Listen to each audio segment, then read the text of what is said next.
পুকুরে নেমে এক বৃদ্ধ নিখোঁজ, এমন সন্দেহে হাজার হাজার জনগণ এই এলাকায় এসে চাঞ্চল্য সৃষ্টি করছে। দর্শক, আপনাদেরকে যদি জানিয়ে রাখি, লালমনিরহাটের হাতীবান্ধা উপজেলার টংভাঙ্গা ইউনিয়নের ৩ নং ওয়ার্ডে এমন ঘটনা ঘটেছে। আজ দুপুর ৩টে থেকে এক বৃদ্ধ নিখোঁজ হয়েছে। অনেকের সন্দেহ পুকুরে নেমে নিখোঁজ হয়েছে। তবে অনেকে বলছেন প্রতিদিন এই পুকুরে এই বৃদ্ধ নেমে গোসল করেন এবং এখান থেকেই বাড়িতে ফিরে যান।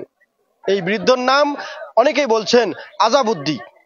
দর্শক, আমরা যদি আপনাদেরকে জানিয়ে রাখি, লালমনিরহাটের হাতীবান্ধা উপজেলার টংভাঙ্গা ইউনিয়নের ৩ নং ওয়ার্ডের বাহার প্রিন্সিপালের বাড়ির পাশেই একটি দোলার মাঝে একটি পুকুর। সেই পুকুরে এই বৃদ্ধ প্রতিদিনই নেমে গোসল করে।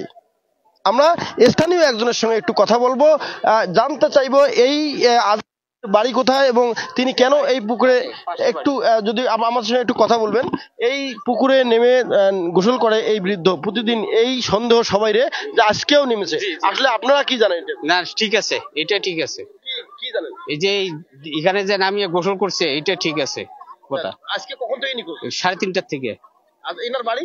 বাড়ি এই তো পাশে বাড়ি। নাম কি? আজাবউদ্দিন। আচ্ছা, আমরা একটু কথা বলবো। এই পাশে আরেকজন আছে। আসলে কি ঘটনাটা কি?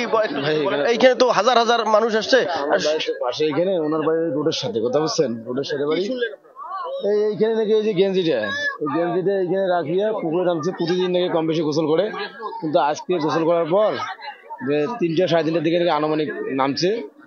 ওরা আত্মীয় স্বজন নাকি বিভিন্ন জায়গায় খোঁজ খবর নিল, কিন্তু ওনার কোনো খোঁজ খবর পাচ্ছে না এখন। এই পুকুরে নাকি উনি গোসল করে, মানে প্রতিদিনই কম বেশি এই পুকুরে গোসল করে। এখন আজকেও নাকি 3টে সাড়ে 3টার দিকে এখানে নামছে। পরবর্তী ওরা খোঁজ খবর করে নাই, তো এখন ওরা বুঝতেছে যে এখনো আসে না কেন, এই সন্দেহ মনে করে এখানে দেখেছে। এখন যে এখানে পৌঁছে গিয়ে পড়ে নেই, কিন্তু সঠিক নেই এখনো। এই যদি ফায়ার সার্ভিসের দল আসছে, এরা দেখার পর যদি মনে করে যে আসে, তাহলে শিওর হওয়া যাবে। এখন কোনো শিওর না যে এখানে আসে না নাই। এই এনার বয়স কি রকম? বয়স তো কমসে কম 65-70 হবে। হ্যাঁ, 70-75 হবে আর কি বয়স। দর্শক, আমরা একটু যদি বলি আপনাদেরকে যে লালমনিরহাটের হাতীবান্ধা উপজেলার টংভাঙ্গা ইউনিয়নের 3 নং ওয়ার্ডের বাহার প্রিন্সিপালের বাড়ির পাশেই এই পুকুরে এই আজাবউদ্দিন প্রতিদিনই গোসল করতে নামে। তবে আজকে গোসল করতে নামছে কিনা এটি কেউ না দেখলেও অনেকেরই সন্দেহ এই পুকুরেই তিনি এসেছেন এবং 3টে থেকে নিখোঁজ হয়েছেন। আমরা আরেকটু যদি বলি, হাতীবান্ধার ফায়ার সার্ভিস ইতিমধ্যেই এই জায়গায় এসে পৌঁছেছে। তবে তাদের ডুবুরি না থাকায় তারা এখন পর্যন্ত নামতে সাহস পায়নি। তারা এখন রংপুর থেকে ডুবুরি নিয়ে এসে এই পুকুরে নামবে। তবে আরেকটি তথ্য দেই, এই পুকুরটি মেশিন দিয়ে খনন করায় পুকুরটি অনেক গভীর হওয়ায় কেউ নামার সাহস পাচ্ছে না, এখন পর্যন্ত কেউ নামেনি। তবে এই এলাকায় এই আজাবউদ্দিনের পরিবারের মধ্যে একটি শোকের ছায়া নেমে এসেছে। এম এ রহিম।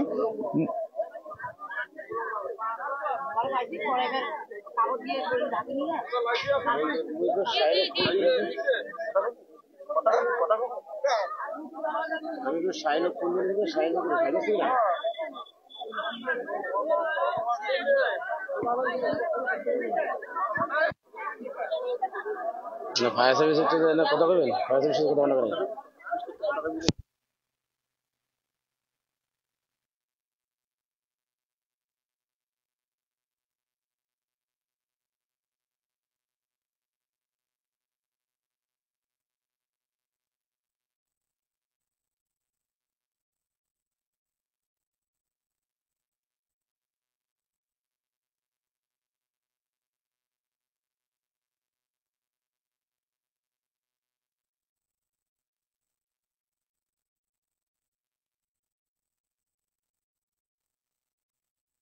একটু বলতে চাচ্ছি যে ফায়ার সার্ভিসের যে সদস্যরা আসছে তারা কিন্তু ক্যামেরার সামনে কথা বলতে রাজি হয়নি এখন পর্যন্ত। তবে তারা আমাদেরকে জানিয়েছে, অফ ক্যামেরায় জানিয়েছে, তাদের ডুবুরি না থাকায় তারা রংপুর থেকে নিয়ে আসবে ডুবুরি, তারপরেই এই পুকুরে নামবে। তবে কবে নাগাদ কখন ডুবুরি আসবে এটি আমাদেরকে নিশ্চিত করে এখনো পর্যন্ত বলতে পারেনি। তবে এই পুকুরের আশেপাশে হাজার হাজার জনগণ এসে দাঁড়িয়েছে। তবে এখন পর্যন্ত বৃদ্ধ আসলে এই পুকুরে আছে কিনা এটি নিশ্চিত করে কেউ বলতে পারেনি আমাদেরকে। আমরা একটু দেখাবো এই এলাকার যে মানুষজন এই পুকুরের আশেপাশে এসে দাঁড়িয়েছে, আমরা একটু দেখাবো আপনাদেরকে। তবে পুকুরটি যতটুকু আমরা জানতে পেরেছি, পুকুর মেশিন দিয়ে খনন করায় অনেকটা গভীর হয়েছে। এই পুকুরে নামতে কেউ সাহস পায়নি এখন পর্যন্ত। তবে বৃদ্ধ যে এই আজাবুদ্দি, তার পরিবারেরও কেউ এখন পর্যন্ত মানে পানিতে নামেনি যতটুকু আমরা জানতে পেরেছি। আচ্ছা, কেউ একটু একটু আমরা কথা বলবো। আসলে এই পুকুরে কখন থেকে সন্দেহ হয়েছে যে আজাবুদ্দি এই পুকুরে? দুপুরের দিকে। তখন পর্যন্ত কেউ নামছে? হ্যাঁ, নামছিল নামছিল তাদের পরিবারের লোক। কেউ পায়নি? না, পায়নি। আচ্ছা, গভীর কেমন এই পুকুর? গোবর প্রচুর গভীর আছে। এটা কি খনন করা হয়েছে? হ্যাঁ, খনন করা আছে মেশিন দিয়ে? মেশিন দিয়ে। তবে এখন পর্যন্ত তাদের পরিবারের আর কেউ অন্য জায়গায় খোঁজাখুঁজি সব জায়গায় করাইছি, পাওয়া যায়নি। কোথাও পাওয়া যায় না। না। এই পুকুরে নামছে কিনা এটা কি কেউ জানে? হ্যাঁ, অবশ্যই দেখছি, গোসল করতে নামছে এবং গেঞ্জি ছিল ওখানে, স্যান্ডেলও আছে। এইখানে স্যান্ডেল হ্যাঁ, স্যান্ডেলও আছে, গেঞ্জিও পাওয়া গেছে। কিন্তু লোক নাই। যদি লোকটা গোসল করে উড়ে যায় তাহলে তো অবশ্যই ভিজা লঙ্গি টুঙ্গি বাদ থাকতো, সেটাও তো নাই। দর্শক, আমরা এতটুকু নিশ্চিত হলাম যে স্থানীয়রা অনেকে দেখেছেন এই পুকুরের পাশে তিনি তার তার স্যান্ডেল এবং তার লুঙ্গি এখানে রেখেছিল। তারপরেই তার কোনো খোঁজ খবর না পাওয়ায় তারা সন্দেহ করছেন এই পুকুরেই তিনি হয়তো নিখোঁজ হয়েছেন।